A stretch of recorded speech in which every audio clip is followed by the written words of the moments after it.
लेकिन वो दिखावा करे से जोरों जोरों से आवाज़ से धीरे से बस वो सड़क पर या कहीं पर सिर्फ अपना औजार सिर्फ ऐसे छूने देता है। क्या कभी खुदाई होगी? फिर तो खुदाई नहीं होगी। दिखावा उसका कि मैं खोदने का प्रयत्न कर रहा हूँ, मैं मेहनत कर रहा हूँ, लेकिन है तो कुछ भी नहीं। ऐसे जो दिखावा कर रहा है, मैं आप सभी लोगों को बोलना चाहता हूँ, आप जितने लोगों के पास आत्मा नहीं है लेकिन आप भागते रहे, तो आप में दिखावा है। आप दिखावा करके आप दौड़ रहे हो, आप दिखावा करके आप प्रार्थना करो, आप दिखावा करो, उपवास करो, आपके अंदर कुछ भी नहीं है। यह दिखावा है आपका, जिसके कारण आज तक आप एक भी आत्मा नहीं जीत पाए। वरना मेहनत की होती है सच्ची तो आपके पास होते फल, लेकिन आपने मेहनत नहीं की। आप किसी को दिखाने के लिए भाग रहे हो, अपना घर का गुजारा करने के लिए भाग रहे हो, या तो ये बताने के लिए कि मैं एक विश्वासी हूँ और कुछ नहीं आपके अंदर। प्रेज लॉर्ड, जय मसीह की। मैं स्टैनली मैकवान, मेरे YouTube channel Hindi Gujarati Bible study में आपका स्वागत है। मेरे चैनल को आज अभी इसी वक्त आप सब्सक्राइब कर लीजिए और परमेश्वर के ज्ञान में आप बढ़ते जाओ। एक बहुत बड़ी भविष्यवाणी जिसके बारे में आज तक किसी भविष्यवक्ता ने बात नहीं की। आज तक किसी परमेश्वर के दास, कोई पास्टर, कोई एपोस्टल या कोई प्रॉफेट, किसी ने इसके बारे में बात नहीं की। क्यों? वो भविष्यवाणी कौन सी है? वो भविष्यवाणी ये है कि पूरे वर्ल्ड में से 200 करोड़ एक साथ मर जाएंगे। और सिर्फ भारत की गिनती लगाओ तो भारत में 35 करोड़ लोग मर जाएंगे। 35 करोड़, जो 140 करोड़ की बस्ती है उसमें से 35 करोड़ लोग मर जाएंगे। उसके कुछ दिन के पश्चात, 2 दिन, 4 दिन या 5 दिन बहुत करीब, फिर से ऐसा कुछ होगा कि पूरे वर्ल्ड से 200 करोड़ फिर मर जाएंगे और भारत से 35 करोड़ फिर मर जाएंगे। अभी देखने जाओ तो भारत में 2 बार 35 करोड़, मतलब 70 करोड़, मतलब आधी बस्ती, 50% लोग खत्म हो जाएंगे। और पूरे वर्ल्ड से 400 करोड़, मतलब पूरे वर्ल्ड से भी आधे लोग, 50% लोग खत्म हो जाएंगे। लेकिन इनमें सबसे पहले बारी किसकी लगेगी? सबसे पहले कौन मरेगा? ये मरने की शुरुआत कहाँ से होगी? वो सब कुछ जानने के लिए मेरे साथ लगातार इस वीडियो में अंत तक बने रहो।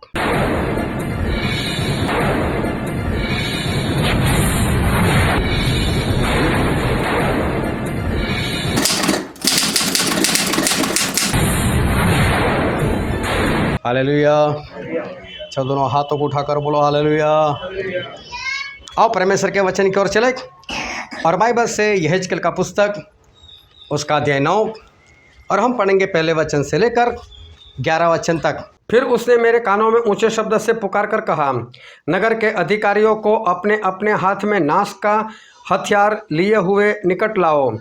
इस पर 6 पुरुष उत्तर की ओर ऊपरी फाटक के मार्ग से अपने अपने हाथ में घात करने का अधिकार लिए हुए आए, और उनके बीच सन का वस्त्र पहने, कमर में लिखने की दवात बांधे हुए एक और पुरुष था। और वे सब भवन के भीतर आकर पीतल की वेदी के पास खड़े हुए, और इज़राइल के परमेश्वर का तेज करूबों पर से, जिनके ऊपर वह रहा करता था, भवन की डेवढ़ी पर उठकर आया था। और उसने उस सन के वस्त्र पहने हुए पुरुष को, जो कमर में दवात बांधे हुआ था, पुकारा। और यहोवा ने उससे कहा, इस यरूशलेम नगर के भीतर इधर उधर झाकर जितने मनुष्य उन सब घृणित कामों के कारण जो उसमें किए जाते हैं सांसें भरते हो और दुख के मारे चिल्लाते हो, रोते हो, उनके माथों पर चिन्ह कर। तब उसने मेरे सुनते हुए दूसरों से कहा, नगर में उनके पीछे पीछे चलकर मारते जाओ, किसी पर दया न करना और न कोमलता से काम करना।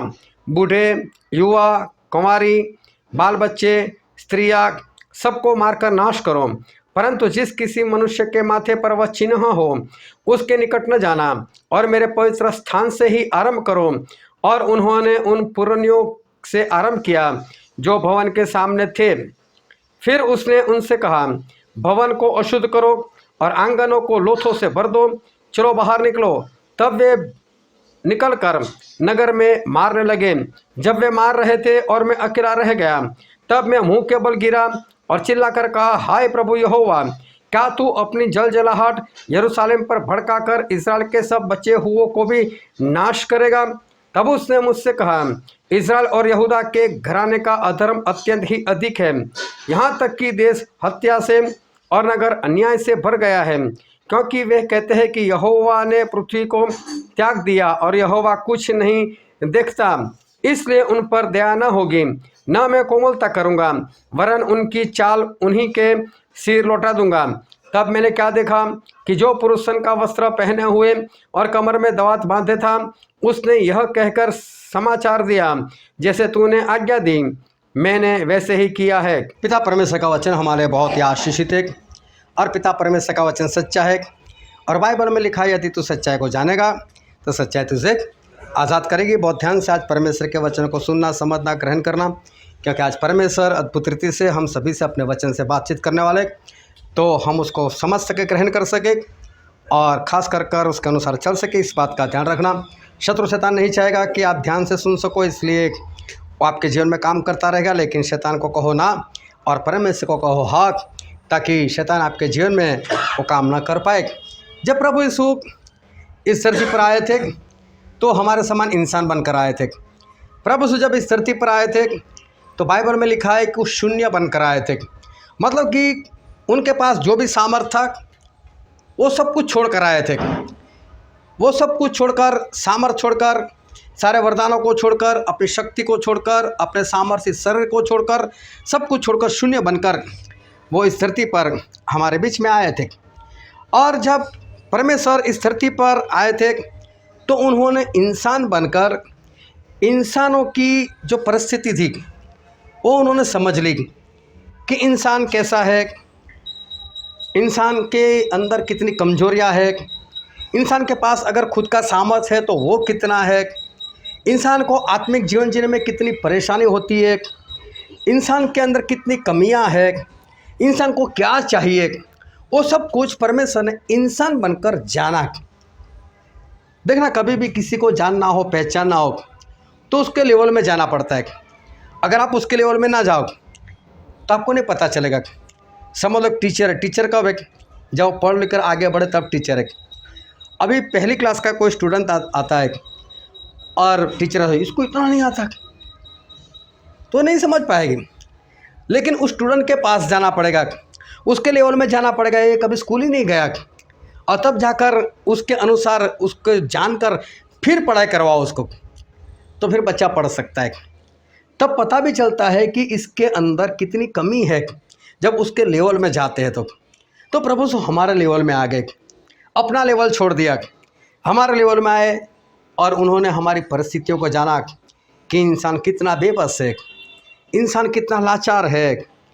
उन्होंने ये भी देखा कि शैतान इंसान को किस तरह से परेशान कर रहा है, शैतान इंसान को किस तरह से उस नर्क की ओर लेकर जा रहा है, किस तरह से परमेश्वर से वो दूर करता हुआ जा रहा है। परमेश्वर ने शैतान की हरकतों को भी देखा। लगातार शैतान वो इंसान के पीछे पड़ा रहा है, वो सब कुछ देखा।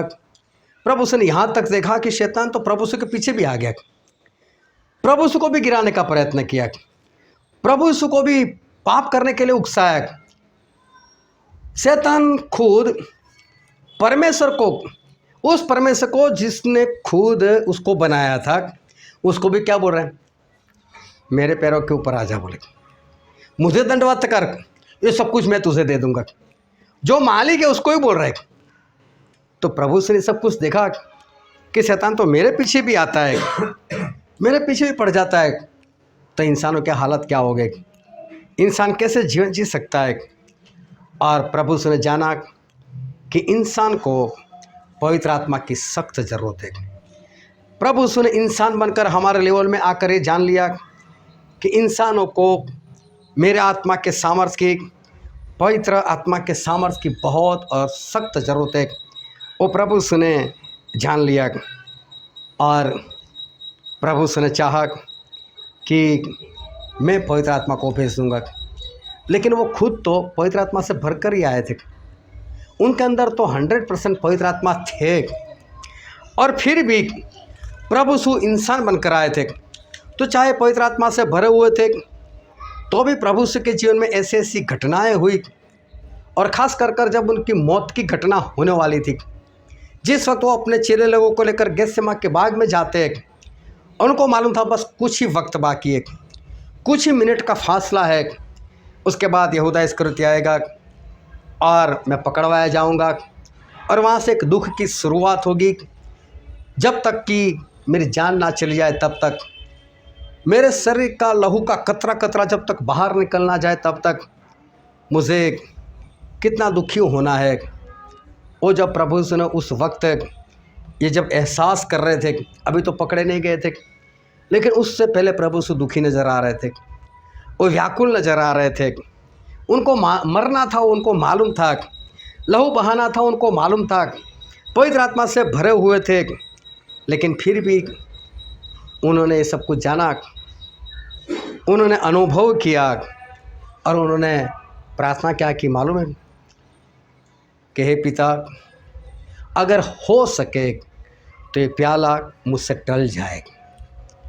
मैं प्रभु से एक बार ऐसी प्रार्थना कर ली कि पिता हो सके तो मुझे मरने से आज़ाद करो, नहीं मरना है, मुझे लहू नहीं बहाना है, मुझे ऐसी दर्दनाक मौत नहीं मरना है। एक बार तो प्रभु से खुद ऐसा चाह, लेकिन फिर अचानक से संभल गए, नहीं नहीं नहीं, मैं तो मरने के लिए आया हूँ, मुझे तो ये काम पूरा करना है। और फिर बोले कि नहीं पिता, आपकी मर्जी पूरी हो। लेकिन ऐसी प्रार्थना 3 बार की उन्होंने। इसका मतलब 3 बार प्रभु सुने इस इंसान बनकर उस मौत का अनुभव किया, दुखी हो गए, व्याकुल हो गए और उन्होंने 3 बार ऐसी प्रार्थना कर दी कि हो सके तो ये प्याला जो है वो मुझसे दूर हो जाए। समझो कि प्रभु सुने एक इंसान बनकर कितना कुछ उन्होंने जाना कि इंसान कितना कमज़ोर है। प्रभु उसने जान लिया कि इंसानों को पवित्र आत्मा की सख्त ज़रूरत है। तब प्रभु उसने लोगों से कहा, चेलों से कहा, मैं जाऊंगा पिता के पास और पिता से मैं विनती करूंगा कि इनको पवित्र आत्मा दो। मैं पिता से विनती कर कर मैं तुम्हें पवित्र आत्मा पक्का दिलाऊंगा। जब विनती करने की बात आती है और वो भी प्रभु से की बात आती है, प्रभु से जो सर्वशक्तिमान है, जो अपने लिए ऐसा कहते हैं मैं आदि और अंत हूँ, मैं पहला और आखिरी हूँ, ऐसे प्रभु से जब ऐसा कहते हैं कि मैं पिता को विनती करूँगा और विनती कर कर मैं पवित्र आत्मा भेजूँगा, बहुत बड़ी बात थी। क्योंकि जिसको पिता कहते थे वो भी उनकी समानता में थे, उनसे बढ़कर नहीं थे। जो कुछ पिता में था वही प्रभु यीशु में था। प्रभु यीशु भी परमेश्वर है, इससे सब कुछ उनके पास था, लेकिन फिर भी उनसे विनती करना कि मैं आपसे विनती करता हूँ पवित्र आत्मा को भेजो। और पिता बोले मैं नहीं भेजूँगा, इंसान अच्छा नहीं है, उसकी कल्पनाएं अच्छी नहीं है, उसके विचार अच्छे नहीं है, क्यों भेजूँ पवित्र आत्मा को? और पवित्र आत्मा रहे तो कहाँ रहे? ऐसे इंसानों के अंदर, ऐसी धरती के ऊपर रहे, मैं नहीं भेजता। और प्रभु से विनती करते होंगे, नहीं पिताजी प्लीज़, मैंने मेरा लहू बहाया है, मैंने अपनी जान दी है, मेरे लहू से मैं इनको शुद्ध करता हूँ, पवित्र करता हूँ, प्लीज़ आप इनको मेरा लहू देखकर तो दो पवित्र आत्मा, आप भेजो, हमेशा के लिए भेजो। बहुत बड़ी बात थी। और प्रभु यीशु अपनी विनती करके पवित्र आत्मा को हमारे बीच में हमेशा के लिए भेज दिए। लेकिन आपको मालूम है जब पवित्र आत्मा आए थे तब इस धरती पर कैसे हालात थे? जब पवित्र आत्मा इस धरती पर आए थे तो कैसी परिस्थितियाँ थी? और एक वचन हम बाइबल से पढ़ते हैं, दानियेल भविष्यवक्ता का पुस्तक, उसका अध्याय 9 और वचन 24 से लेकर 27। तेरे लोगों और तेरे पवित्र नगर के लिए 70 सप्ताह ठहराए गए हैं कि उनके अंत तक अपराध का होना बंद हो और पापों को अंध और अधर्म का प्रायश्चित किया जाए और युग युग की धार्मिकता प्रकट होए और दर्शन की बात पर और भविष्यवाणी पर छाप दी जाए और परम पवित्र का अभिषेक किया जाए। सो यह जान और समझ कि यरूशलेम को फिर से बसाने की आज्ञा निकलने से लेकर अभिषिक्त प्रधान के समय तक 7 सप्ताह बीतेंगे। फिर 62 सप्ताहों के बीतने पर चौक और खाई समेत वह नगर कष्ट के समय में फिर बसाया जाएगा और उन 62 सप्ताहों के बीतने पर अभिषिक्त पुरुष काटा जाएगा और उसके हाथ कुछ न लगेगा। और आने वाले प्रधान की प्रजा नगर और पवित्र स्थान को तो नाश करेगी, परंतु उस प्रधान का अंत ऐसा होगा जैसा बाढ़ से होता है। तो अभी उसके अंत तक लड़ाई होती रहेगी, क्योंकि उसका उजड़ जाना निश्चय ठाना गया है। और वह प्रधान 1 सप्ताह के लिए बहुतों के संग दृढ़ वाचा बांधेगा, परंतु आधे सप्ताह के बीतने पर वह मेल बलि और अन्न बलि को बंद करेगा और कंगूरे पर उजाड़ने वाली घृणित वस्तुएं दिखाई देगी। और निश्चय से ठनी हुई बात के समाप्त होने तक परमेश्वर का क्रोध उजाड़ने वाले पर पड़ा रहेगा। अब ध्यान से समझना, दानियेल भविष्यवक्ता ने जो दर्शन देखा, दानियेल भविष्यवक्ता को जो दर्शन की समझ आई और पवित्र आत्मा ने उनको जो सिखाया उसके हिसाब से उन्होंने एक बात लिखी। और ये दानियेल भविष्यवक्ता का पुस्तक, उसका 9वां अध्याय 24 से लेकर 27 वचन जो एक और बहुत ही बढ़िया वचन है, जो अभी तक जिंदा है और हमारे लिए बहुत ही महत्वपूर्ण है, क्योंकि इसमें प्रभु यीशु कब वापस आने वाले वो सारी बातें बताई। एंटी क्राइस्ट कब आएगा उसकी बातें यहाँ पर परमेश्वर गिनती के साथ बता चुके। और दानियेल को ऐसा बताया कि दानियेल, तेरे सर पर और तेरे पवित्र लोगों के सर के ऊपर मेरे वापस आने का जो दिन है, कि जब जो अपराध है, जो पाप है, वो संपूर्णता से मिटाया जाए, उसके लिए जो मैंने वक्त ठहराया है वो है 70 सप्ताह। और इब्रानी में सप्ताह का मतलब जो होता है उसका एक मतलब होता है साल। एक सप्ताह मतलब 7 दिन, तो इब्रानी में एक सप्ताह मतलब 7 साल। अभी 70 सप्ताह मतलब 70 गुना 7 मतलब 490 साल। उसको बताया कि 70 सप्ताह मैंने ठहराए हुए हैं, उस 70 सप्ताह के बाद मैं आ जाऊंगा। और इस 70 सप्ताह की गिनती तब से शुरू करना जब यरूशलेम उजड़ा हुआ हो, परमेश्वर का भवन उजड़ा हुआ हो और उसको बनाने की आज्ञा दूसरी बार निकले। पहले भी एक बार निकलेगी और उसके बाद जब दूसरी बार ये आज्ञा निकले तब बोले इसकी गिनती शुरू करना। और तब से लेकर 69 सप्ताह बीतने पर प्रभु यीशु का आना हो जाएगा पहली बार का। और 69 सप्ताह के अंदर प्रभु यीशु का मरना भी हो जाएगा। अभिषिक्त पुरुष मतलब प्रभु उसको काट दिए जाएंगे, मार दिए जाएंगे और 69 सप्ताह खत्म। जैसे 69 सप्ताह खत्म होंगे, प्रभु यीशु की मौत हो जाएगी। वैसे ही, बहुत ध्यान से समझना, वैसे ही एंटी क्राइस्ट मसीह का विरोधी अपने आप को प्रकट करेगा इस धरती के ऊपर। मतलब जिस वक्त प्रभु यीशु मर गए उसी वक्त ये एंटी क्राइस्ट का वक्त था, उसी वक्त ये मसीह का विरोधी जो था उसको प्रकट होना था। प्रभु यीशु मर गए समझ लो सन 34 में, तो सन 34 में मसीह का विरोधी आने वाला था, उसको प्रकट होना था। लेकिन उसी वक्त अचानक से एक घटना हुई जो आज तक किसी ने सोची नहीं थी, किसी ने समझी नहीं थी, किसी ने माना नहीं था। एक ऐसी घटना हो गई। और हम बाइबल में पढ़ते हैं, एक वचन पढ़ते हैं, प्रकाशित वाक्य उसका अध्याय 7 और 1, 2, 3 वचन। इसके बाद मैंने पृथ्वी के चारों कोनों पर 4 दूत खड़े देखे। वे पृथ्वी की चारों हवाओं को थामे हुए थे, ताकि पृथ्वी या समुद्र या किसी पेड़ पर हवा न चले। फिर मैंने एक और दूत को जीवते परमेश्वर की मुहर लिए हुए पूरब से ऊपर की ओर आते देखा। उसने उन चारों दूतों से, जिन्हें पृथ्वी पर समुद्र की हानि करने का अधिकार दिया गया था, ऊंचे शब्द से पुकार कर कहा, जब तक हम अपने परमेश्वर के दासों के माथे पर अपनी मुहर न लगा दें, तब तक पृथ्वी और समुद्र और पेड़ों को हानि न पहुंचाना। यहाँ पर लिखा है कि 4 दूत खड़े थे। यह है शैतान के लोग, एंटी क्राइस्ट के लोग। जैसे ही प्रभु यीशु मर चुके थे, ये लोग प्रकट होने ही वाले थे। एंटी क्राइस्ट अपने आप को प्रकट करने वाला था और ये पृथ्वी के चारों कोनों पर छा चुके थे।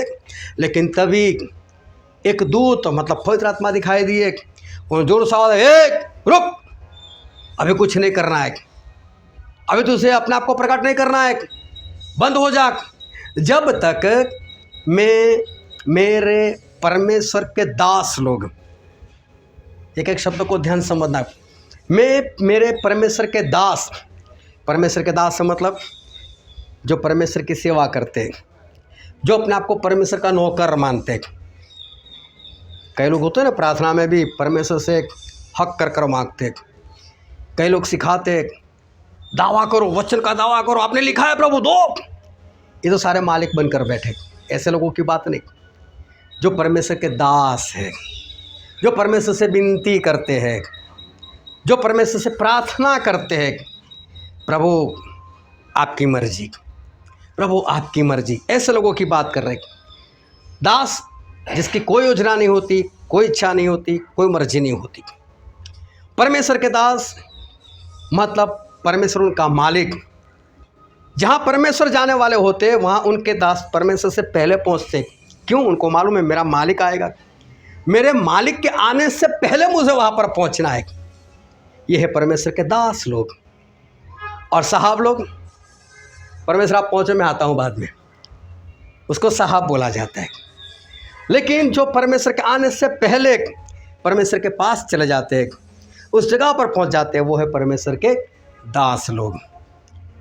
बोले उनके ऊपर में जब तक मुहर ना कर लो, निशान ना कर लो, तब तक तुम्हें कुछ नहीं करना है। इनको रोक कर रखा। पवित्र आत्मा ने बोल दिया कि मुझे मेरे परमेश्वर के दासों के ऊपर एक मुहर लगाने, एक निशान लगाना है कि मेरा, ये मेरे परमेश्वर का। जब तक ये बात ना हो जाए तब तक तुम्हें कुछ भी नहीं करना है। इस तरह से पवित्र आत्मा ने रोक लिया। फिर दूसरे थिस्सलुनीका में लिखा है, उसका 2 अध्याय और वचन 6 और 7। और अब तुम उस वस्तुओं को जानते हो जो उसे रोक रही है कि वह अपने ही समय में प्रकट हो, क्योंकि अधर्म का भेद अब भी कार्य करता जाता है, पर अभी एक रोकने वाला है, और जब तक वह दूर न हो जाए वह रोके रहेगा। यहाँ पर लिखा है अधर्म मतलब कि एंटिक्राइस्ट का प्रकट होना, वो तो है ही, लेकिन अभी एक रोकने वाला है जिसने उसको रोक कर रखा है। रुक जा, अभी तुझे तेरा काम नहीं शुरू करना है। इसका मतलब जिस वक्त प्रभु यीशु मर गए थे, उसी वक्त ये मसीह का जो विरोधी था, वो मसीह का विरोधी वो प्रकट होने ही वाला था। उसने अपनी पोजीशन ले ली थी, उसने अपना काम शुरू करने के लिए जिसको जहाँ पर रखना था वहाँ पर रख चुका था वो। लेकिन तभी अचानक से पवित्र आत्मा की एंट्री हुई। जो प्रभु से ने बोला था मैं जाऊँगा, मैं विनती करूँगा और वो तुम्हें दूसरा सहायक अर्थात पवित्र आत्मा हमेशा के लिए दे देंगे। वो पवित्र आत्मा वो आ चुके थे। प्रभु की मौत हो चुकी थी, पवित्र आत्मा अचानक से आए। ऐसे हालात में आए जब ये धरती नाश होने वाली थी। ऐसे हालात में आए जब धरती पर कोई भी इंसान स्वर्ग में जाने के लिए योग्य नहीं था। ऐसे वक्त पर आए कि जब मसीह का विरोधी सबको ख़त्म ही करने वाला था, इस धरती पर अपना राज वो शुरू ही करने वाला था। और तभी पवित्र आत्मा ने बोल दे अभी रुक जा, अभी तुझसे कुछ नहीं करना है। और देखो पवित्र आत्मा ने इस काम को रोक लिया, उस मसीह के विरोधी को रोक लिया। आज पवित्र आत्मा पूरे वर्ल्ड में वो घूम रहे। आज पूरे वर्ल्ड में पवित्र आत्मा है। आज पूरे वर्ल्ड में पवित्र आत्मा यही बात देख रहे, कौन है मेरे परमेश्वर का दास, कौन है मेरे परमेश्वर का दास। निशान लगाओ, निशान लगाओ। ये काम शुरू है। परमेश्वर का काम, उस पवित्र आत्मा का काम शुरू है। अभी भी वो चल रहा है। तकरीबन 2000 साल होने को आए, लेकिन अभी भी ये काम चल रहा है। पूरे वर्ल्ड में पवित्र आत्मा जाकर घूम घूम कर एक एक जगह पर जो उनको परमेश्वर के दास नजर आते हैं उन सभी के ऊपर अपनी मुहर, अपना निशान वो दे देकर वो अपना काम आगे बढ़ाए जा रहे। इंसान कमज़ोर था, शैतान के सामने लड़ नहीं पाता था, उसके पास शक्ति नहीं थी। और पवित्र आत्मा ने सब कुछ देखा था, पिता परमेश्वर ने देखा था, प्रभु उसने देखा था। और इसलिए पवित्र आत्मा को भेज दिए, जाकर तू कुछ कर। इंसान इतना कमज़ोर था कि आत्मिक जीवन जी नहीं पाता था, शैतान के साथ लड़ नहीं सकता था, पाप में फंसा हुआ था। प्रभु उसने आकर इंसान बनकर ये सारी बातें देखी हुई थी। इससे प्रभु उसने तरस खाई कि नहीं, मुझे तो मेरे लोगों को बचाना है। पवित्र आत्मा की इनको सख्त ज़रूरत है, और इसलिए पवित्र आत्मा को भेज दिए। पवित्र आत्मा ने भी जान लिया कि सच में इन लोगों को मेरी बहुत ज़रूरत है। अगर मैं इनके अंदर नहीं रहूँगा तो कोई भी स्वर्ग में नहीं जा सकता। लेकिन सोचो तो सही कि जिनका नाम ही पवित्र है, जो खुद है पवित्र आत्मा, क्या हम जैसे पापियों के अंदर आकर बसे? क्या हमारे जैसे लोगों के अंदर आकर वो रहे? किस तरह से पवित्र आत्मा हमारे अंदर रह सकते हैं? हम तो पापी अवस्था में है, वो अंदर आ ही नहीं सकते, हमारे अंदर रह ही नहीं सकते। लेकिन देखो आते हैं, यही परमेश्वर की बहुत बड़ी कृपा है, बहुत बड़ी कृपा है कि पवित्र आत्मा हमारे अंदर आते। लेकिन आज विश्वासी लोगों को, परमेश्वर के लोगों को ये बात समझ में नहीं आ रही कि हम पर कितनी बड़ी कृपा हुई है। प्रभु यीशु का आना वो हमारे लिए कृपा थी, लेकिन आज ज़्यादातर विश्वासी लोग समझ नहीं पा रहे। आज परमेश्वर को मानने वाले लोग ये समझ नहीं पा रहे कि हम पर परमेश्वर की कितनी बड़ी कृपा हुई है। एक पवित्र आत्मा को पाना वो कितनी बड़ी बात है हमारे लिए, वो कितनी बड़ी कृपा है। लोग आसानी से उस पवित्र आत्मा के विरोध में जाते, पवित्र आत्मा को खो देते, और फिर भी ना उनको कोई रोना आता है, ना उनको कोई दुख होता है। कितनी बड़ी परमेश्वर की कृपा है, ये लोग समझ नहीं पा रहे। प्रभु यीशु का आना, हमें पापों से आज़ाद करवाना, हमारे लहू बहाना, पवित्र आत्मा को भेजना, ये सभी कुछ हमारे लिए था, सिर्फ और सिर्फ इंसान के लिए था। पाप सिर्फ इंसान ने नहीं किया, लेकिन प्रभु यीशु लहू सिर्फ इंसान लोगों के लिए बहाया। क्या पशुओं ने पाप नहीं किया? पशु के पास कोई अनंत जीवन नहीं है, उनके पास कोई आत्मा नहीं। प्रभु यीशु ने उनके लिए लहू नहीं बहाया। कोई और भी है पशु के सिवा, पंछियों के सिवा, इंसान के सिवा कोई और भी है जिसने पाप किया है। लेकिन प्रभु यीशु ने उनके लिए पवित्र आत्मा नहीं भेजे, प्रभु यीशु ने उनके लिए अपना लहू नहीं बहाया। लेकिन इंसान इस बात को इग्नोर कर रहा है, वो समझ नहीं पा रहा है कि मेरे प्रभु यीशु ने, मेरे पवित्र आत्मा ने मुझ पर कितनी बड़ी कृपा की है। ध्यान से समझना, कोई और था जिसको पवित्र आत्मा की सख्त ज़रूरत थी, लेकिन परमेश्वर ने उनको पवित्र आत्मा नहीं दिया। कोई और था जिनको प्रभु यीशु के लहू की बहुत सख्त ज़रूरत थी, लेकिन प्रभु यीशु ने उनके लिए लहू नहीं बहाया। कोई और था जिनको पापों की क्षमा की ज़रूरत थी, लेकिन परमेश्वर ने उसके लिए कोई क्षमा नहीं रखी। और भी है कोई जिसको इंतज़ार हो सकता है, और भी कोई है जिसके लिए ये सब कुछ होना चाहिए, ऐसा उनका मानना होगा, लेकिन परमेश्वर ने उनको मौका नहीं दिया। और वो है स्वर्गदूत। स्वर्गदूतों ने भी तो पाप किया। स्वर्गदूत तो इंसान से बढ़कर है। स्वर्गदूत तो परमेश्वर के साथ रहते थे। उन्होंने एक बार गुनाह किया, एक बार पाप किया, वो भी तो गिरे। क्या उनके पास छुटकारा नहीं होना चाहिए? क्या प्रभु यीशु उनके लिए लहू नहीं बहा सकते थे? नहीं बहाया। क्या प्रभु यीशु उनको एक पश्चाताप करने का, मन फिराने का मौका नहीं दे सकते थे? नहीं दिया। क्या परमेश्वर उनके लिए पवित्र आत्मा नहीं भेज सकते थे? नहीं भेजा। सिर्फ एक काम उन्होंने हम इंसान लोगों के लिए किया है। अभी समझ में आ रही है? इंसान फिर भी इसको इग्नोर कर रहा है। पापों की क्षमा पा तो ली, वापस फिर वही पाप। पवित्र आत्मा पा तो ली है, फिर उनको लात मार कर भगा दो, नहीं रखना अपने अंदर। और फिर पवित्र आत्मा पाने के लिए खड़े भी हो जाते, फिर धोखा देते उनको ये नहीं मालूम कि ये काम प्रभु स्वर्गदूतों के लिए कर सकते थे, नहीं किया उनके लिए। स्वर्गदूतों को प्रभु ने कोई मौका नहीं दिया।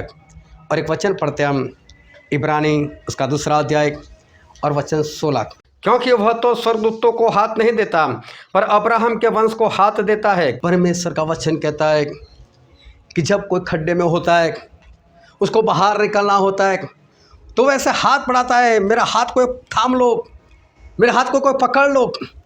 और परमेश्वर ऐसे लोगों को हाथ देते, आजा बाहर, आजा बेटे, मैं तुझे संभालने के लिए आया हूँ, मैं तुझे बचाने के लिए आया हूँ। लेकिन परमेश्वर ने किसी भी स्वर्गदूत को ये हाथ नहीं दिया। परमेश्वर ने कभी भी किसी स्वर्गदूत के पास आकर नहीं कहा, हाँ मेरे बेटे बच जा, तू चल, मैं तुझे बचाता हूँ, चल मैं तेरे लिए आया हूँ, चल मैं तुझे पापों की क्षमा देता हूँ। नहीं, परमेश्वर ने स्वर्गदूतों के आगे कभी भी अपना हाथ नहीं दिया। परमेश्वर ने अपना हाथ बढ़ाकर स्वर्गदूतों को नहीं बोला मेरा हाथ थाम ले, मैं तुझे बचाने के लिए आया हूँ।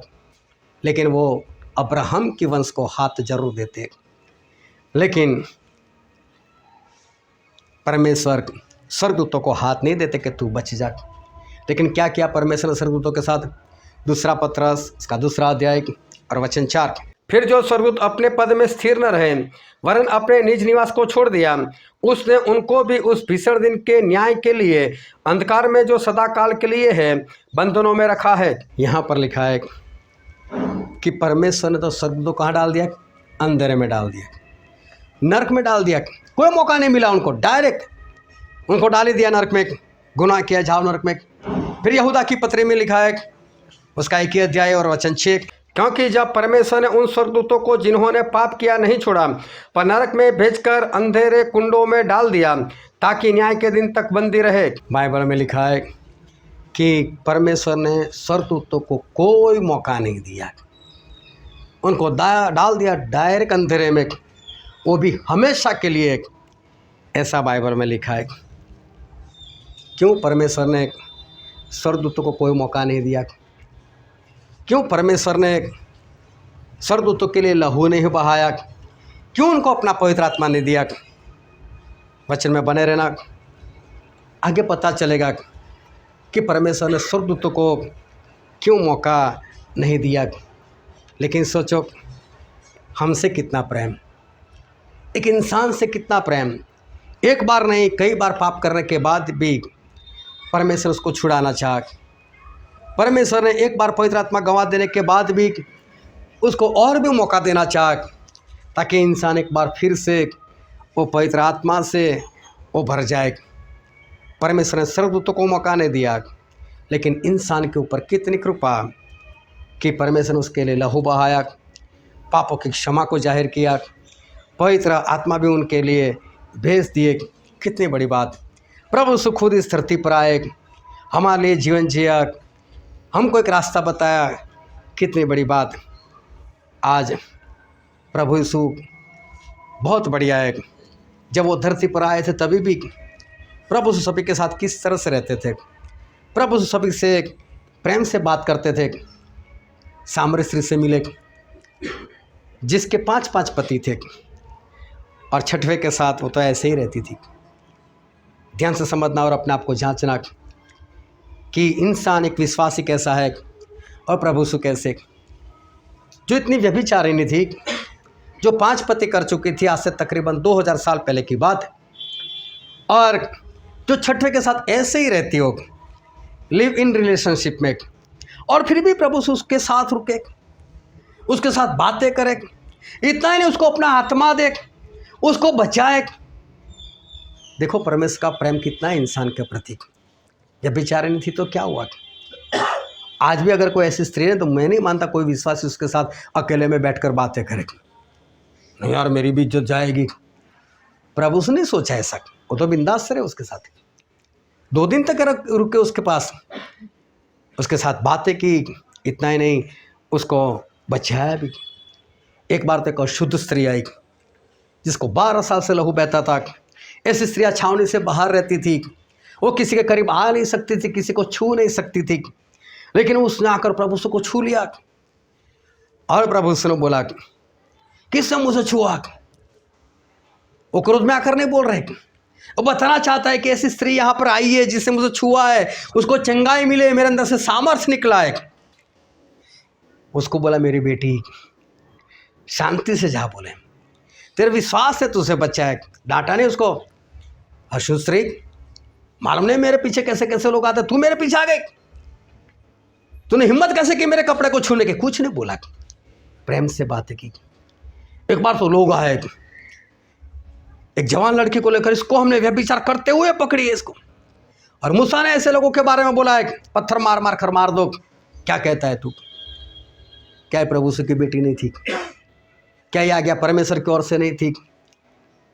प्रभु से कोई क्रोध नहीं किया, बोले कोई बात नहीं, मार दो, पत्थर मार मार कर मार दो, लेकिन शुरुआत ऐसे करो कि जिससे पाप ना किया हो। और सारे के सारे लोग वहाँ से भाग गए।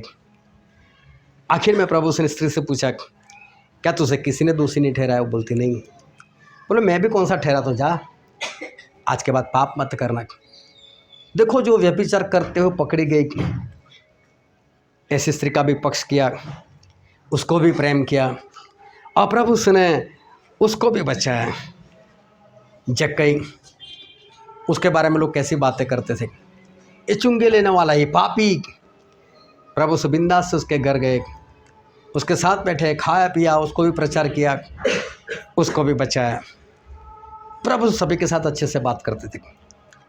लेकिन प्रभु यीशु जब याजक लोगों को देखते थे, प्रभु यीशु जब शास्त्री लोगों को देखते थे, प्रभु यीशु जब फरीसी लोगों को देखते थे, तब उनका क्रोध भड़काता था। इनको बराबर डांटते थे, हे शास्त्री लोग, हे फरीसी लोग, ढोंगी हो बोले तुम लोग, तो दिखावा करते हो। इनको डांटते थे, इनके साथ कभी सीधे से बात नहीं की। इनकी जो भी गलती है बस डांटना, फटकारना, यही काम करते थे। लेकिन कितने भी पापी अवस्था में कोई और हो, तो प्रभु यीशु उनके साथ अच्छे से बातें करते थे। मालूम है, प्रभु यीशु अपने चेलों को भी डांटते थे, अल्पविश्वासी, इतना पता नहीं चलता मैं तुम्हारे साथ हूँ, कैसे किश्ती डूबने वाली है, भरोसा नहीं कर सकते। पतरस इतना लंबा चलकर समुंदर से आए, एक बार तो प्रभु से बोल देते, कोई बात नहीं, तू डूब गया, कोई बात नहीं, इतना तो चला। नहीं बोला, डूब क्यों गया, तूने शक क्यों किया? देखो, प्रभु यीशु ऐसे लोगों को डांटते थे जिनके पास वचन था, जिनके पास समझ थी, जो परमेश्वर को जानते थे, जो परमेश्वर को समझते थे, लेकिन फिर भी उनके काम नहीं दिखाई देते थे, तब परमेश्वर उनको डांटते थे। वरना जो पाप में ही थे, परमेश्वर को नहीं जानते थे, वचन को नहीं जानते थे, प्रभु से उनको कुछ भी नहीं बोलते थे, उनके साथ प्रेम से वो बातें करते थे। लेकिन एक बार तो चर्च में गए तो बहुत क्रोध आ गया उनको। वहाँ पर सभी लोग चिल्ला रहे थे, भेड़ बकरों के दाम पुकार रहे थे, और प्रभु उसने देखा, ये तो मेरा घर है, ये तो प्रार्थना का घर है, और ये लोग यहाँ पर व्यापार करते। नहीं, कुछ बोले नहीं, क्रोध तो बहुत आ गया। वहाँ से बाहर निकले, बैतनिया को गए, वहाँ पर पूरी रात रुके। क्रोध इतना था, कुछ खाया नहीं, रात को नींद नहीं आई। वही दृश्य बार बार उनके निगाहों में आ रहा है कि मेरा चर्च, मेरा प्रार्थना का भवन, इन लोगों ने बिगाड़ कर रखा है, वहाँ पर व्यापार कर रहे हैं, बस वही उनके दिमाग में सब कुछ चल रहा है। और सुबह हुई, चलो को बोला चलो जल्दी चलते। सुबह भी कोई चाय नहीं, नाश्ता नहीं, कुछ भी नहीं, रात को नहीं खाया था, भूख लग गई, सुबह कुछ खाया नहीं, भूख तेज हो गई। रास्ते में जा रहे हैं, और रास्ते में जा रहे तभी वहाँ पर उनको बहुत सारे पेड़ दिखाई दिए, जो अंजीर के पेड़ थे। लेकिन उसमें एक पेड़ ऐसा था कि जिस अंजीर के पेड़ को पत्ते आए थे। सभी पेड़ को पत्ते नहीं आए थे, सिर्फ एक पेड़ ऐसा था जिसको पत्ते निकल आए थे। और पत्ते निकलने का मतलब ये था कि अंजीर की रुत आ चुकी है, जबकि रुत नहीं थी। अभी तो नवंबर चल रहा है। पिछले हफ्ते मैंने आम का पेड़ देखा और उसके ऊपर फूल लग चुके। मैंने बोला अभी फूल आ गए। अब फूल का मतलब क्या होता है कि हो सकता है एक छोटी आम भी मिल जाए। तो प्रभु ने देखा कि अभी रुत तो है नहीं, अंजीर की रुत नहीं है, लेकिन ये पत्ते कैसे उगा कर लेकर आए। इसका मतलब हो सकता है ये पहले ही फल देने वाला होगा, एक तो मिल जाएगा, एक दो तो मिल जाएंगे। प्रभु से बड़ी आस के साथ वहाँ पर गए, फल को ढूंढा और फल नहीं मिला। उसी वक्त प्रभु ने एक आवाज़ निकाली, अपने दिल से आई आवाज़, आज के बाद तेरे ऊपर से कभी भी कोई फल ना खाए। और अंजीर का पेड़ उसी वक्त सूख गया। लेकिन ऐसा क्यों हुआ? क्यों अंजीर का पेड़ तुरंत सूख गया? क्यों प्रभु ने इसको ऐसा श्राप दिया? क्यों सूख गया? क्यों प्रभु ने रुत नहीं थी तो धीरज क्यों नहीं रखी, शांति क्यों नहीं रखी, और अंजीर का पेड़ सूख क्यों गया? ध्यान से समझना, इसका जवाब आगे मिलेगा आपको। ध्यान से आज परमेश्वर के वचन में बने रहना। वहाँ से गए डायरेक्ट चर्च में, भूख और बढ़ चुकी थी, रात का क्रोध था। फिर से चर्च में गए, वही हालात, लोग चिल्ला चिल्ला कर दाम बोल रहे, भेड़ इतने में, बकरा इतने में, मुर्गा इतने में, कबूतर इतने में। और वहाँ पर जैसे कोई सब्जी मंडी में चला गया हो, दाना मंडी में कोई चला गया हो, ऐसी शोर ऐसी आवाज़ें, जबकि था वो तो परमेश्वर का भवन, वहाँ तो प्रार्थना होनी चाहिए, और वहाँ पर लोग व्यापार कर रहे। और प्रभु से खुद कोड़ा बनाया है, और कोड़ा बनाकर लोगों को मार मार कर भगाया। कितना क्रोध होगा! क्या वहाँ पर एक दो व्यापारी होंगे? ढेर सारे लोग होंगे, लेकिन अकेले कैसे मार मार कर भगाया। और वहाँ पर जो कुछ वो बेच रहे थे सब कुछ उल्टा कर दिया, मार मार कर उनको भगा दिया वहाँ से। कितना क्रोध प्रभु को इनके ऊपर आ गया। लेकिन क्यों प्रभु को इतना क्रोध इनके ऊपर क्यों आया? क्योंकि सभी लोग जानते थे यहाँ पर बलि दी जाती है। ये सभी लोग परमेश्वर के वचन को जानते थे, ये सभी लोग परमेश्वर को जानते थे। इनको मालूम था कि प्रार्थना का घर है, यहाँ पर क्या होना चाहिए, और इसलिए प्रभु ने इनके ऊपर क्रोध किया। लेकिन जो अनजान होते, चाहे जक्कई हो, चाहे सामरी स्त्री हो, चाहे जिसको लहू बहता था वो हो, चाहे वो व्यभिचारिणी हो, जो व्यभिचार करते पकड़ी गई, लेकिन परमेश्वर के वचन नहीं जानती, तो प्रभु यीशु बहुत प्रेम से उनके साथ पेश आते थे। लेकिन प्रभु यीशु उनके ऊपर क्रोध करते थे जिनके पास वचन थे, जिनके पास वचन की समझ थी, जो परमेश्वर को जानते थे। और फिर भी जब ऐसा काम करते थे तब परमेश्वर का क्रोध ऐसे लोगों के ऊपर भड़कता था कि जो परमेश्वर के वचन को जानकर भी जानबूझकर गलती कर रहे, गुनाह कर रहे। दाऊद राजा बचपन से परमेश्वर को जानते थे, परमेश्वर की आराधना करते थे, परमेश्वर के साथ चलते थे, पवित्र आत्मा पाए हुए व्यक्ति थे, उनका अभिषेक हुआ था, कितना सब कुछ बढ़िया था, लगातार परमेश्वर में बने रहे थे। जब उनका दुश्मन शाऊल उनके हाथ में आ गया तो कुछ नहीं किया, क्योंकि वो भी तो परमेश्वर का अभिषेक पाया हुआ व्यक्ति था, चाहे उस वक्त अभिषेक नहीं रहा था फिर भी। लेकिन दाऊद इतने बढ़िया थे, लेकिन एक बार उन्होंने गलती कर दी। उन्होंने उरिया हित्ती की पत्नी के साथ व्यभिचार किया, उसके पति को मरवा भी दिया, और तब परमेश्वर का क्रोध भड़का उसके ऊपर। और परमेश्वर ने नातान भविष्यवक्ता को भेजा, जाओ उसको जाकर बोल, दंड तो तेरे पर आएगा। उसी दाऊद के बारे में प्रभु ने बोला था, मेरा मन पसंद है, फिर भी परमेश्वर उसको भारी दंड दिया, भारी दंड दिया, क्योंकि दाऊद सब कुछ जानते थे। ध्यान से समझना, अगर आप परमेश्वर के वचन नहीं जानते, नहीं समझते, परमेश्वर आपसे क्या चाहते वो नहीं जानते, तो कोई बात नहीं, परमेश्वर आपसे प्रेम करेंगे, आपको मौका भी देंगे, आपको बचाएंगे, किसी को आपके पास भेजेंगे। लेकिन अगर आपने वचन जान लिए, समझ लिए, परमेश्वर को भी जान लिया, परमेश्वर क्या चाहते सब कुछ समझ लिया, और उसके बाद जब आप जानबूझकर गलती करते हो तो समझ लेना आज नहीं तो कल दंड तो आएगा, दंड तो आएगा। आएगा इतना ही नहीं, जब तक वो दंड खत्म ना हो जाए ना, तब तक आपको कोई बचा भी नहीं सकता, किसी की प्रार्थना भी आपको नहीं बचा सकती, कुछ आपके साथ नहीं होगा। दाऊद को जो दंड मिलना था वो मिला ही मिला। क्या दाऊद ने प्रार्थना नहीं की होगी? क्या नाथान भविष्यवक्ता ने प्रार्थना नहीं की होगी? लेकिन दाऊद को छुटकारा तभी मिला जब दंड खत्म हुआ। नबूकदनेस्सर राजा वो नहीं जानता था परमेश्वर कौन है, वो तो अन्य जाति से था, लेकिन इजराइल लोगों को गुलाम बनाकर लेकर गया था अपने देश में। उसको एक बार सपना आया, परमेश्वर ने दिखाया, उसको सपना समझ में नहीं आया। उससे चाहा कि मुझे कोई ऐसा इंसान मिल जाए जो सपना भी बताए, उसका मतलब भी बताए, तो मैं मानूं कि मेरा सपना सही है और मतलब भी सही मुझे मिला है।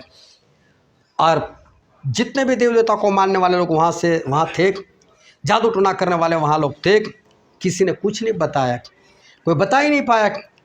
और तभी परमेश्वर ने दानियल भविष्यवक्ता का इस्तेमाल किया और दानियल ने सपना भी बता दिया कि राजा तुझे ऐसा ऐसा सपना आया था और उसका मतलब ये। और पहली बार नबूकदनेस्सर को पता चला कि अगर कहीं पर परमेश्वर है तो वो इज़राइल में है, अगर किसी का परमेश्वर है तो वो इज़राइल लोगों का परमेश्वर है। मान लिया, जान लिया, समझ लिया। लेकिन अभी शुरुआत थी, उसे एक बड़ी मूर्ति बना ली, बोले जो कोई इसकी पूजा ना करे उसको आग की भट्टी में डाल दिया जाएगा। और तब शद्रक मेशक अबेदनगो को पकड़े गए, उनको भी पूछा कि देखो एक मौका देता हूँ, जब बाजे बजने लगे तो आराधना कर लेना, पूजा कर लेना, वरना मैं आग की भट्टी में डाल दूंगा और इस भट्टी से बचा सके ऐसा कोई परमेश्वर है बोले। और तीनों ने बताया हाँ हमारा परमेश्वर है। राजा को क्रोध आया, 7 गुना उस भट्टी को जलाया और फिर इन तीनों को डाल दिया। और राजा ने देखा इन 3 के साथ तो चौथा भी कोई है और वो तो परमेश्वर के पुत्र के समान दिखता है, किसी को कुछ भी नहीं हुआ। इन तीनों को बाहर बुलाया और बोला सच में ऐसा कोई परमेश्वर नहीं जो अपने दासों के साथ आग की भट्टी में आए और उनको बचाए। एक बार फिर पूरी दुनिया में उन्होंने जाहिर कर दिया कि अगर किसी ने इज़राइल के परमेश्वर के साथ किसी की भी आराधना की, बोले उसका घर कूड़ेदान बना दिया जाएगा, उसके टुकड़े टुकड़े कर दिए जाएंगे। ये दूसरी बार इसका अनुभव हुआ। ये नबूकदनेस्सर को परमेश्वर ने कुछ नहीं किया था, अपने लोगों को मारा था, गुलाम बनाया था, तो भी परमेश्वर उसके साथ कुछ भी नहीं किया। लेकिन उसको अनुभव देते रहे, मैं हूँ। उसको पता चला कि मैं हूँ, मैं जिंदा परमेश्वर। इससे परमेश्वर को जान लिया, परमेश्वर को समझ लिया, परमेश्वर को मान लिया। लोगों को बोला इसी परमेश्वर को मानो। और उसके बाद जब उससे घमंड किया तब जाकर परमेश्वर ने उसको दंड दिया। देखो पहली बार में दंड नहीं दिया, परमेश्वर के 3 लोगों को आग की भट्टी में डाला, परमेश्वर कुछ नहीं बोला नबूकद को। लेकिन अब जबकि नबूकदनेस्सर राजा परमेश्वर को जानने के बाद घमंड करता है, तब परमेश्वर उसको 7 साल के लिए उसको पशु बना दिया। एक राजा घास खाने लग गया, जंजीर से जकड़ कर उसको रखा गया, पशु के समान उसके हाथ हो गए, उसके बाल ऐसे हो गए। लेकिन दंड कब आया? जब नबूकदनेस्सर ने परमेश्वर को जान लिया था, जब नबूकदनेस्सर ने परमेश्वर को पहचान लिया था। हालेलुया। समझ में आ रहे सभी को बात कि परमेश्वर दंड उस वक्त करते हैं जब इंसान परमेश्वर को जान लेता है, उससे पहले दंड नहीं करते। और जब दंड करते हैं तब किसी की ताकत नहीं है कि आपको बचा सके, ना किसी की प्रार्थना है जो आपको छुड़ा सके। उस वक्त आपसे कुछ भी नहीं होने वाला। परमेश्वर जो करते हैं उनको कोई भी रोक नहीं सकता। अब वही परमेश्वर प्रभु यीशु, उनका वक्त है दूसरी बार आए। अब प्रभु यीशु दूसरी बार आने वाले, उनका वक्त आ चुका है। बहुत जल्द प्रभु यीशु इस धरती पर अपने लोगों को लेने के लिए और जो इनके विरोध में है उनको मारने के लिए प्रभु यीशु आएंगे। प्रभु यीशु जब आएंगे उसके बाद क्या क्या होगा वो जानने से पहले ये जानना जरूरी है कि प्रभु यीशु के आने से पहले क्या होगा। और जैसा हमने दानियल भविष्यवक्ता की पुस्तक में पढ़ा कि जैसे ही प्रभु यीशु की मौत हुई, कौन प्रकट होने वाला था? मसीह का विरोधी प्रकट होने वाला था। अब उसका वक्त भी आ चुका है। प्रभु यीशु के आने से पहले अब ये मसीह का विरोधी जो है वो आने वाला है। अब उसका वक्त बहुत जल्द शुरू होने वाला है। जब वो आएगा तब पूरी धरती पर अशांति फैल जाएगी। जब वो आएगा पूरी धरती पर बड़ी बड़ी बीमारियां आएगी। जब वो आएगा बहुत सारी मौतें होगी। जब मसीह का विरोधी आएगा बड़ी बड़ी लड़ाइयाँ होगी। लेकिन अब ध्यान से समझना, हम उस दिशा की ओर पहुँच चुके हैं जहाँ पर आज का हमारा सब्जेक्ट छिपा हुआ है। और बहुत ध्यान से अभी परमेश्वर के वचन को ध्यान में रखना। जब मसीह का विरोधी आएगा उस वक्त बहुत सारी मौतें होगी, लड़ाइयों की वजह से, बीमारियों की वजह से, दुष्ट आत्माओं की वजह से, अशांति की वजह से, मेल मिलाप उठा लिया जाएगा, इसकी वजह से बहुत सारी मौतें होगी। लेकिन मैं सारी बातें नहीं बताना चाहता, मैं सिर्फ 2 बातें मैं आपको बताना चाहता हूँ। और बाइबल से एक वचन पढ़ते हैं, प्रकाशित वाक्य उसका अध्याय 6 और वचन 7 और 8।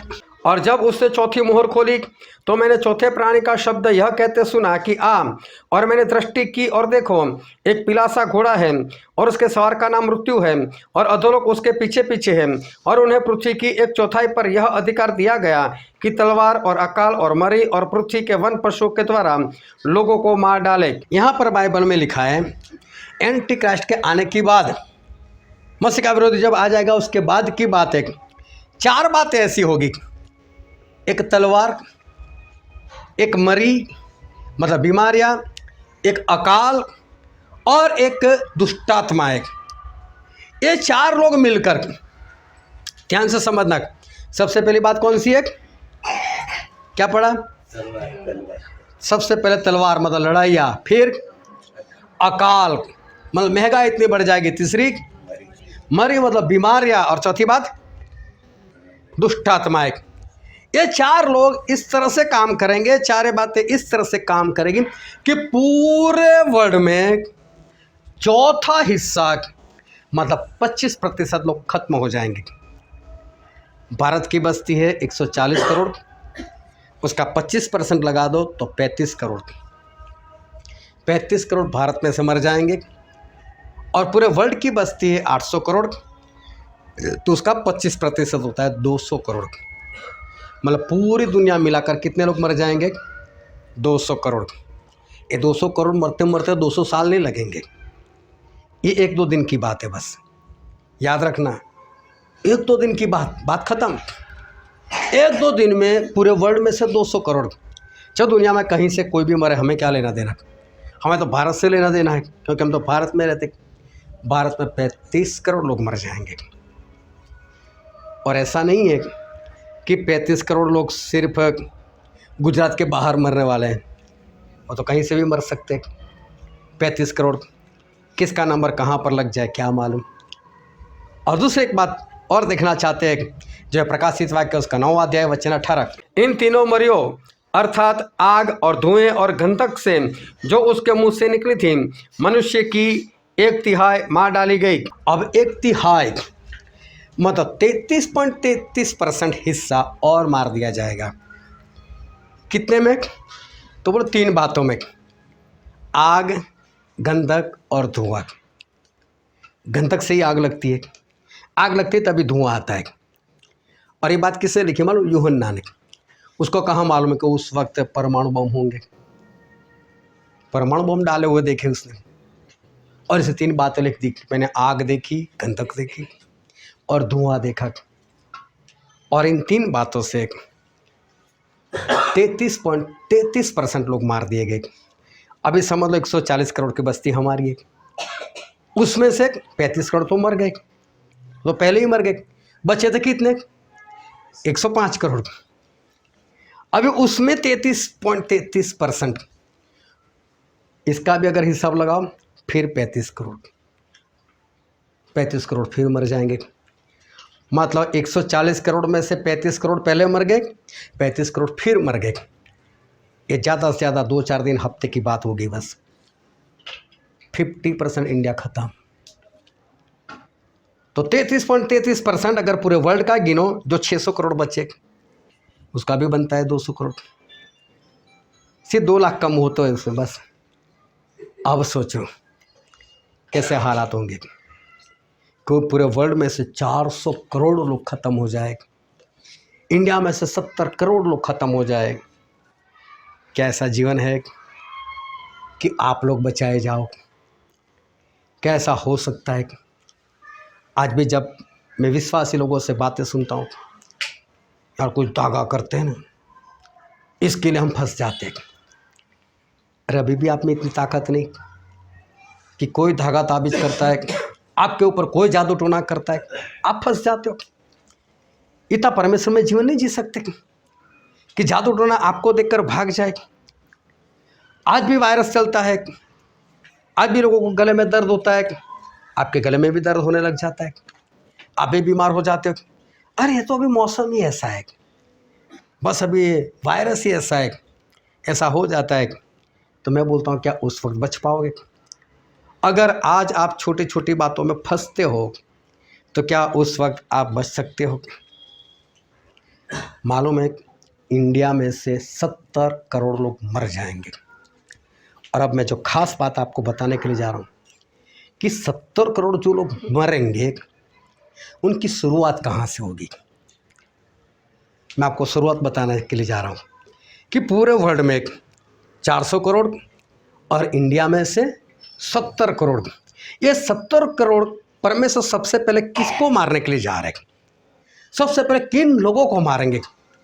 जो वचन आज हमने पढ़ा था यहेजकेल का पुस्तक, उसका अध्याय 9 पढ़ा था, और यहेजकेल ने बहुत पहले जो प्रकाशित वाक्य उसका 7वां अध्याय उसके 1, 2, 3 वचन पढ़े, और वहाँ पर जो दूत था उसने मसीह के विरोधी लोगों को बोला, रुक जाओ, अभी काम नहीं करना है, मैं पहले मेरे लोगों के ऊपर मुहर कर लूँ, उसके बाद मारना सभी लोगों को, पहले मुझे मुहर कर लेने दो मेरे परमेश्वर के दासों के ऊपर। वो जो तीन पद है उसका पूरा एक चैप्टर है, ये यहेजकेल उसका 9वां अध्याय 1 से 11, उसमें 3 वचन में सब कुछ कंप्लीट किया। यहाँ पर पूरे 11 वचन लिखे हुए, और यहेजकेल वहाँ पर आत्मा में है, और परमेश्वर की आवाज़ आई, ए सभी लोग अपने अपने मारने वाले, सभी को ख़त्म करने वाले जो हथियार उसको लेकर आओ। और बोले ऊपर से उत्तर की दिशा से 6 लोग आए, और उनके बीच में एक 7वां भी था जिसे शन के वस्त्र पहना हुआ था।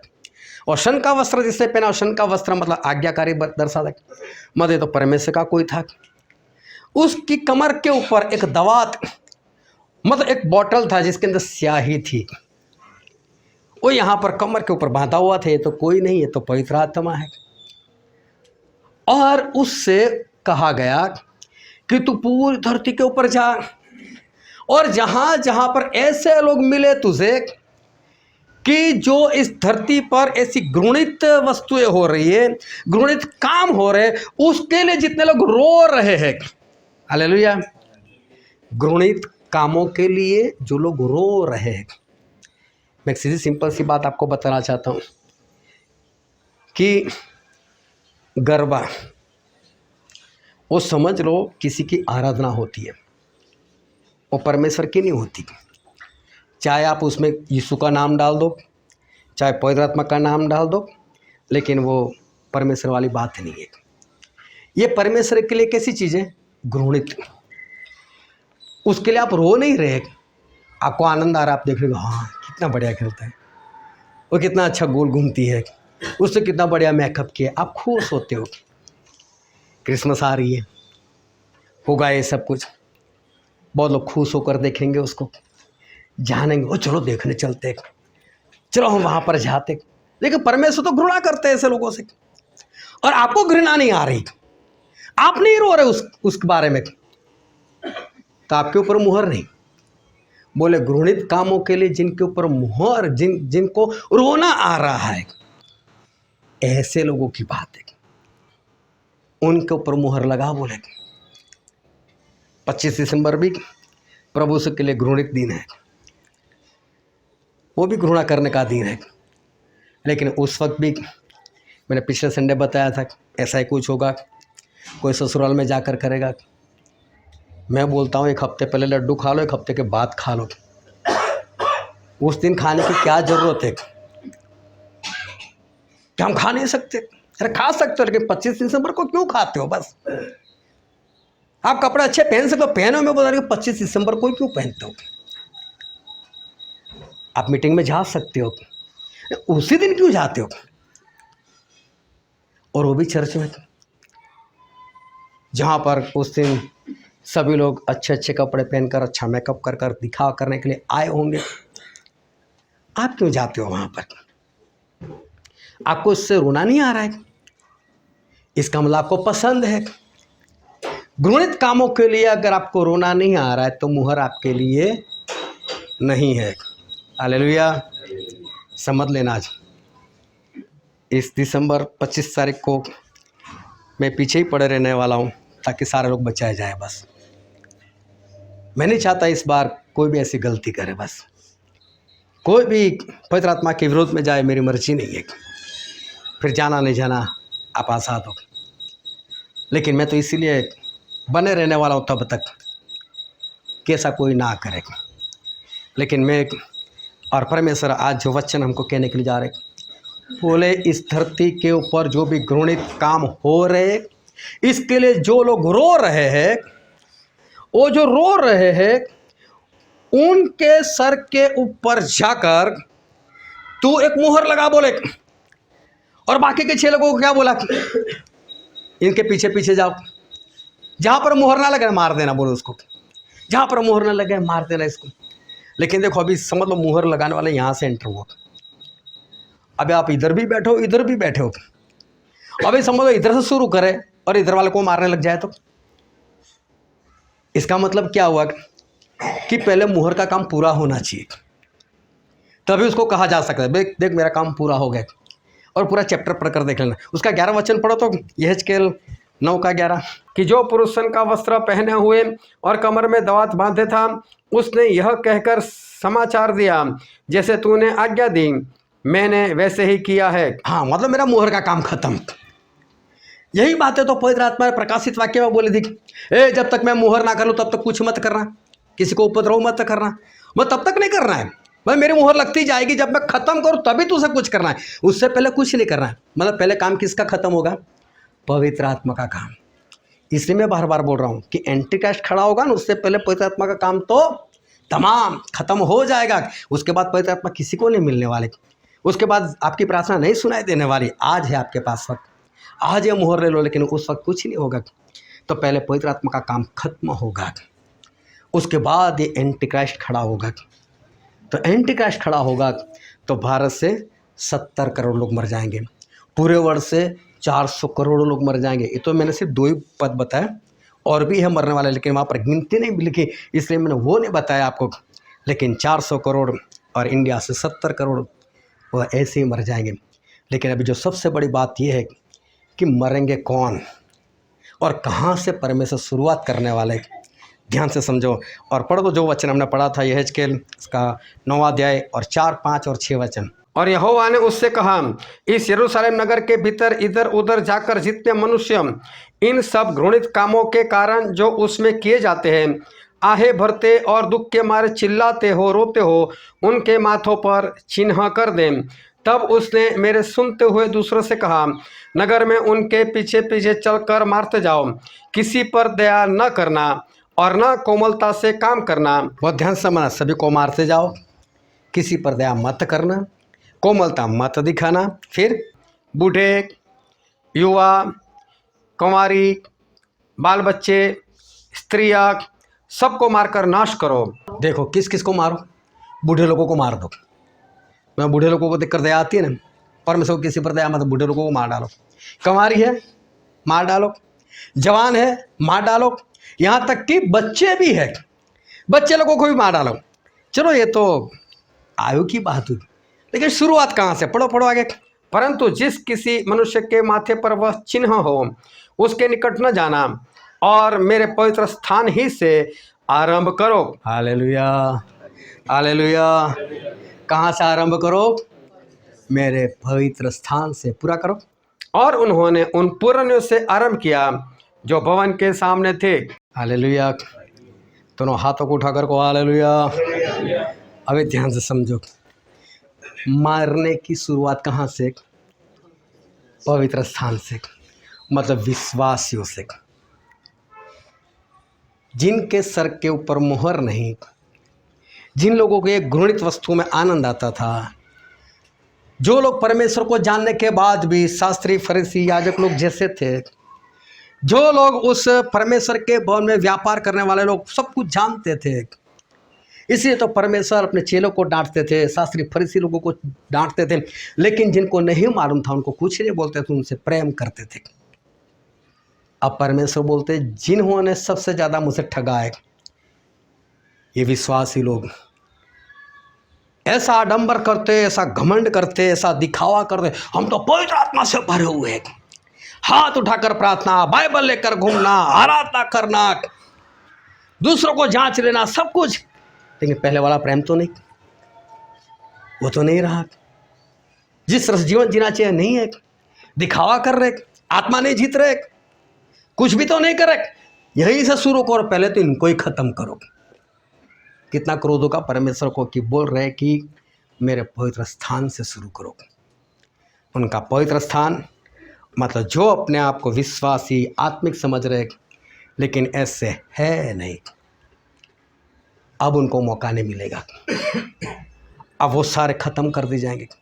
ये 70 करोड़ जब मरेंगे भारत में से और पूरे वर्ल्ड में से 400 करोड़ लोग मरेंगे, उस वक्त जिनके ऊपर मोहर होगी ना, ऐसे ही विश्वासी लोग बचे जाएंगे, बाकी सारे तो खत्म।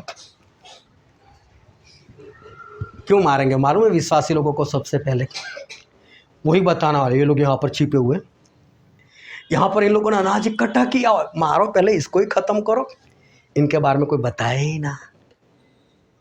हालेलुया। कड़वी बात है लेकिन सच्ची बात है, समझ लेना। बाइबल में लिखा है, कहाँ से शुरुआत? पवित्र स्थान से शुरुआत लिखा हुआ है। सबसे पहले वो विश्वासी मरेगा जो विश्वास के अनुसार जिसने जीवन नहीं जिया। परमेश्वर को मालूम है यही मेरे लोगों को पकड़वाएगा। अब यहूदा इस्करियोती को ही सबसे पहले मारेंगे, अब नहीं चलेगा यहूदा इस्करियोती। ऐसे लोगों को परमेश्वर पहले मारेगा। मारो, बोलो यहीं से शुरू करो। बाकी के लोगों को तो हमसे कोई लेना देना नहीं था, उनको तो मालूम ही नहीं हम कहाँ पर जाते क्या करते, लेकिन यही लोग जानते। इनको ही सबसे पहले ख़त्म करो, अपने आप को झांसते रहो, अब मौका नहीं मिलने वाला। परमेश्वर मना कर रहे, अब ऐसे लोगों को मौका नहीं। क्यों परमेश्वर ने सर्वदूतों को मौका नहीं दिया? कारण यही था, परमेश्वर के साथ रहते थे, स्वर्ग जानते थे स्वर्ग कैसा है, वहाँ परमेश्वर की उपस्थिति क्या है समझते थे वो लोग। और ऐसे लोग बहक जाए, ऐसे लोग व्यभिचार करें, परमेश्वर बोले जाओ नरक में डायरेक्ट। एक मौका नहीं उनके लिए, लहू नहीं बहाया उनके लिए, पवित्र आत्मा नहीं दिए, हमारे लिए दिया। और आज आप लोगों को कदर नहीं है उसकी। पवित्र आत्मा उस वक्त आपको मिले थे जिस वक्त आपने बपतिस्मा लिया हुआ था। आपने नहीं संभालना चाहा उनको, आपने उनका अनादर किया, आपने अनाज्ञाकारी की, आपने परमेश्वर को जो पहला स्थान देना चाहिए नहीं दिया, जो परमेश्वर का काम करना चाहिए नहीं किया, आप संसार में खो गए, आपने खो दिया। एक बार फिर मेहनत की, परमेश्वर ने फिर कृपा की, लेकिन आज कहाँ पर हो आप लोग?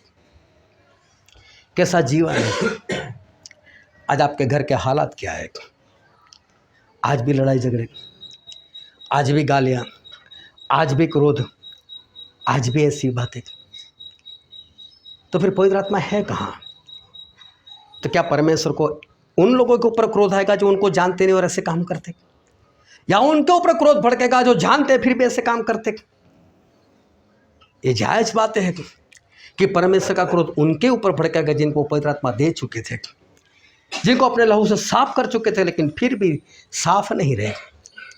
बाइबल में लिखा है कि परमेश्वर के हाथों में जीवित, परमेश्वर के हाथों में पड़ना भयानक सी बात है, वो भस्म करने वाली आग है।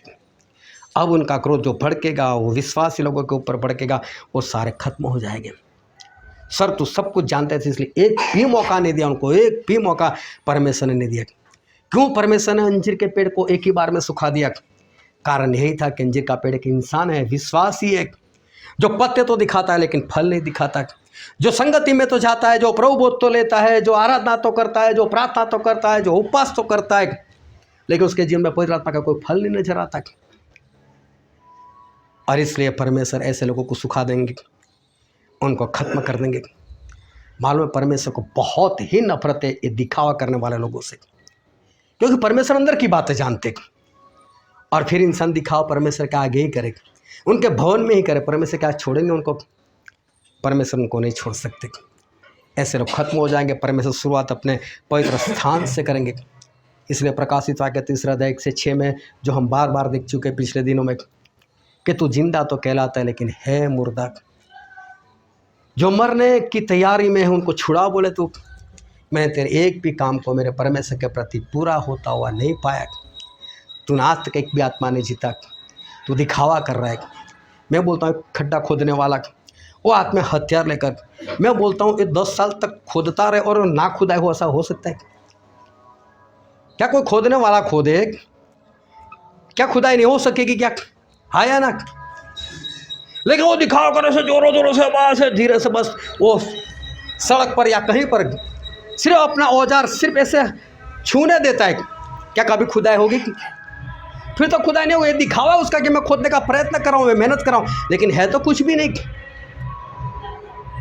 ऐसे जो दिखावा कर रहा है, मैं आप सभी लोगों को बोलना चाहता हूँ, आप जितने लोगों के पास आत्मा नहीं है लेकिन आप भागते रहे, तो आप में दिखावा है। आप दिखावा करके आप दौड़ रहे हो, आप दिखावा करके आप प्रार्थना करो, आप दिखावा करो, उपवास करो, आपके अंदर कुछ भी नहीं है। यह दिखावा है आपका, जिसके कारण आज तक आप एक भी आत्मा नहीं जीत पाए। वरना मेहनत की होती है सच्ची तो आपके पास होते फल, लेकिन आपने मेहनत नहीं की।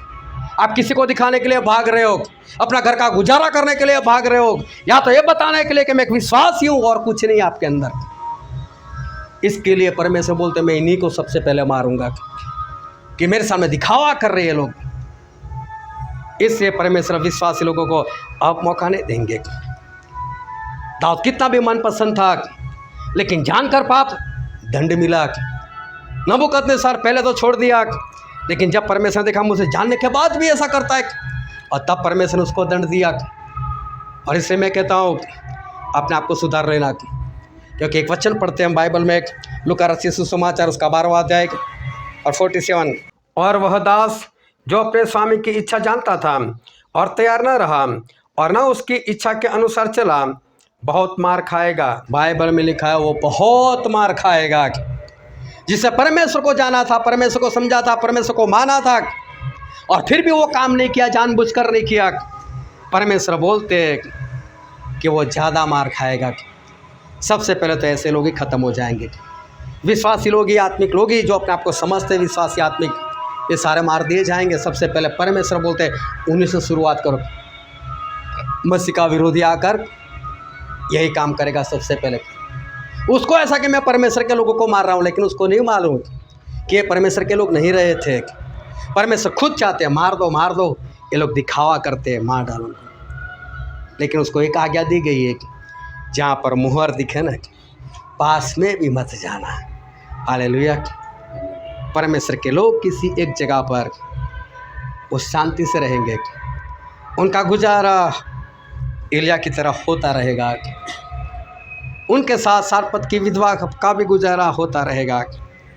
लेकिन अब दिखावा करने वाले विश्वासी लोगों की बारी है, वो खत्म हो जाएंगे। परमेश्वर बोलते हैं मेरे पवित्र स्थान से शुरू करो, और पवित्र स्थान से शुरू होगा। ऐसा कुछ आपके साथ हो उससे पहले आज परमेश्वर आपको एक मौका देते हैं। आज भी वक्त है, हो सकता है आज का दिन है। मेहनत करो, दिखावा बंद करो, ताकि आप बचाए जाओ। हालेलुया। आओ सभी अपने आंखों को बंद करें, अपने मस्तकों को प्रभु के आगे झुकाए। मेरे प्रियो, ये वक्त है कि हम अपने आप को जांचें, हम अपने आप को परखें। ये वक्त है हम अपने आत्मा से सवाल करें। आज परमेश्वर खुद ऐसा कह रहे हैं कि मेरे पवित्र स्थान से मारने की शुरुआत करो। क्यों परमेश्वर को इतना क्रोध? क्यों परमेश्वर का क्रोध अपने पवित्र स्थान के ऊपर है? कारण एक ही है कि पवित्र स्थान के अंदर जो लोग हैं, जो बड़े बनकर बैठे हैं, उनके अंदर ही ऐसी बातें हैं जो नहीं होनी चाहिए। परमेश्वर को जानने के बाद, उनको समझने के बाद, उनके वचन जानने के बाद भी उनके अंदर वो बात नहीं जो होनी चाहिए। जिस बात से परमेश्वर घृणा करते हैं, उस बात से इनको रोना नहीं आता, घृणा नहीं होती। जो परमेश्वर को नहीं बात पसंद, ऐसी बात हंसकर करते हैं। जो परमेश्वर को नहीं पसंद, ऐसी सारी बातों में जो लोग आनंद करते हैं, तो परमेश्वर बोलते हैं मेरे पवित्र स्थान से शुरू करो, मेरे पवित्र स्थान से शुरू करो। कहीं ऐसा ना हो इतना सब कुछ जानने के बाद, समझने के बाद, जो 70 करोड़ इंडिया में से मरने वाले, उसमें आपका नंबर लग जाए, कहीं शुरुआत आपसे ना हो जाए।